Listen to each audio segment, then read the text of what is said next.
Now that we've talked about the shape of a t-curve, we're actually ready to work through our example. And I'll give you just a few more modifications to the 4-step system as we walk through each step. In step 1, we're going to be doing what we always do. We're going to be talking about our hypotheses, our 2 verbal hypotheses and our 2 mathematical hypotheses. Remember, our verbal research hypothesis is always going to be a statement that the idea is true. So in this case, it would be Myers students study more. And our verbal null hypothesis is going to be a statement that that idea is false. So Myers students do not study more. And we can label these using H sub 0 and H sub 1. Remember, H sub 0 is the null, H sub 1 is the alternative or the research hypothesis. In this case, we're going to be comparing the mean. This would be the population mean of all Myers students to the known population, which is the UGA current students. So what we're saying with our research hypothesis is that the population of Myers students should be bigger than the population of generic UGA students. Our null hypothesis is going to say the opposite of that. Mu is less than or equal to 3. So this is going to be a one-tailed test because our hypothesis wasn't just that Myers students were different than UGA students. It was that Myers students studied more. There was some inclination about direction. So it's a directional or a one-tailed hypothesis. So that's step 1. In step 2, of course, we're going to set up our criteria for our curve.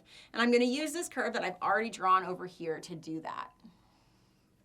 Remember, what we're going to be doing with this step is identifying what does this curve look like, what are its characteristics, what's its mean, its shape, its standard deviation, which if it's a sampling distribution is also called the standard error. And we're going to be identifying our critical region as well as our critical statistic.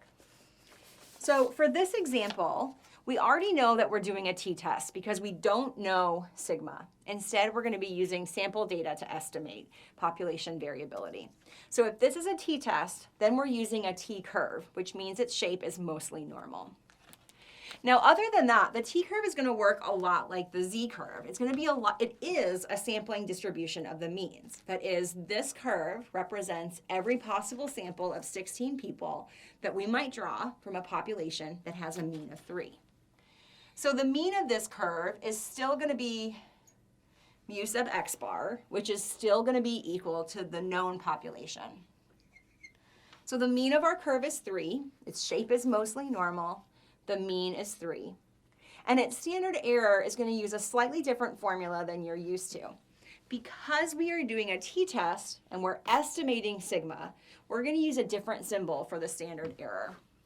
Specifically, we're going to use the symbol S sub x bar, where S stands for the sample standard deviation and x bar stands for the fact that it's a sampling distribution.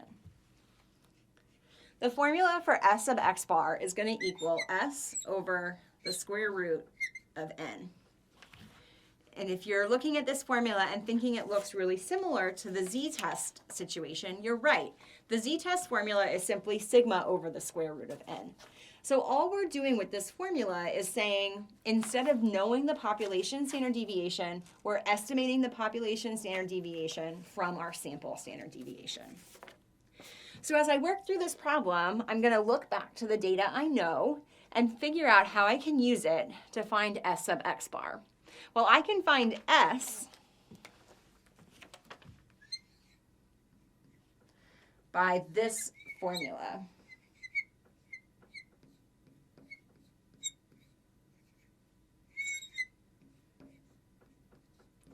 That's the same thing as saying that S is equal to the square root of the sum of squares over n minus 1.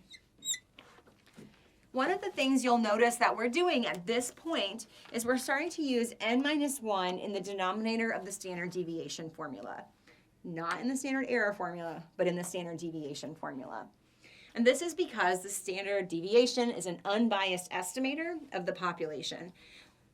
There's a long story behind that you can read about in your text. But the key thing to remember is that this is the new formula we're using for our sample standard deviations.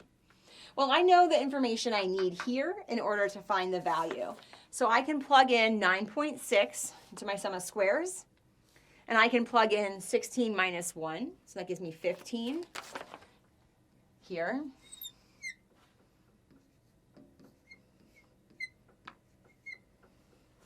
And if I work this whole thing out, you should end up with a score of 0.8.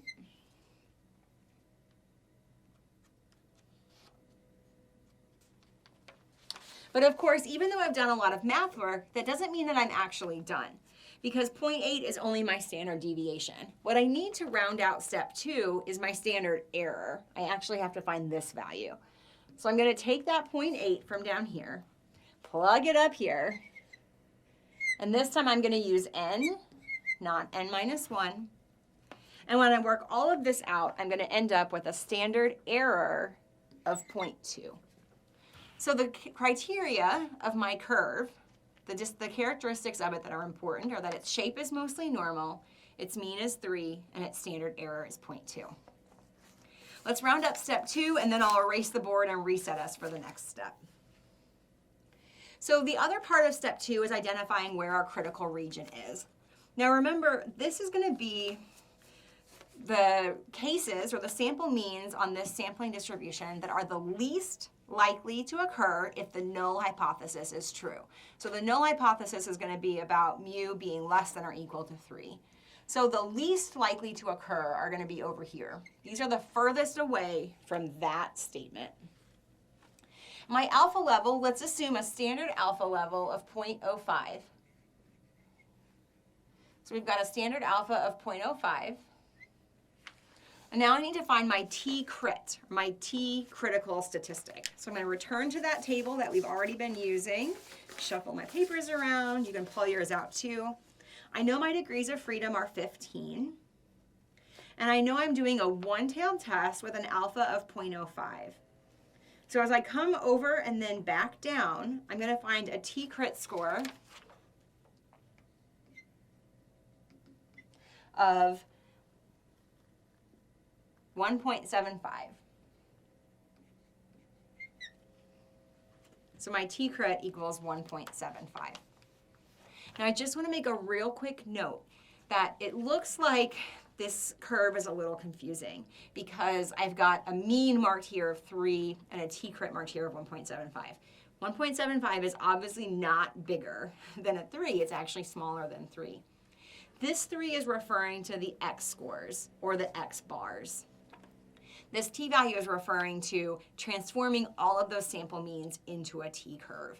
So if I were thinking about the t-value that actually corresponds to this line right here, it would be t equals 0. The middle point of this curve is going to be t equals 0.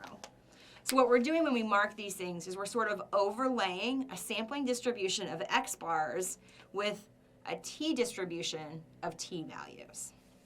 Okay, pause for a second. I'm going to erase and reset our stuff up, and then I'll come back for the remainder of the test.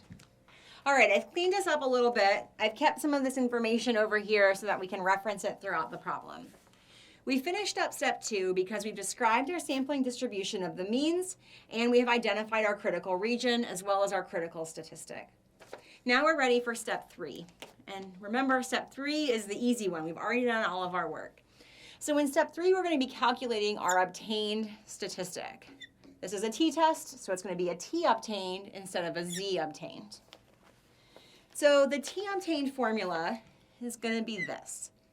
It's going to be our observed sample mean compared to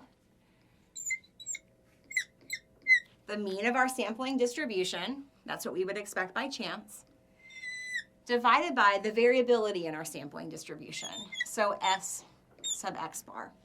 So it's going to be what we observe compared to what we expect by chance, divided by our metric of variability. This formula is really similar to the z obtained. In fact, the numerator is identical. The denominator is different, and it's really only different because it's acknowledging that we're using our sample variability to estimate the standard error instead of our population variability. So this formula should be pretty easy to work out with our data from over here. So I'm going to plug this in, 3.8 minus 3, so our sample mean, minus our population mean, which is also equal to our mean of means. So 3.8 minus 3 over 0.2 gives us a t obtained of 4. So our t obtained value ends up being equal to 4. Okay, stop. Whew, that was step 3. Don't get ahead of yourself. Just make sure you've got all of your information down. Walk away from the math. Now we're ready for step 4. In step 4, we are going to compare our obtained statistic to our critical statistic. Does our obtained statistic fall in the rejection region? Does it surpass our critical statistic? In this case, yes, it does. A t obtained of 4 surpasses our t-crit of 1.75. So we're going to make a quick decision about the null hypothesis. Should we reject it or should we retain it? In this case, our statistic falls in the rejection region, so we reject the null hypothesis. We're going to reject this. And we'll conclude with a verbal statement about our research hypothesis. Because we reject the null hypothesis, that means we can conclude that there is evidence to suggest that Meyer students might study more than your average UGA student.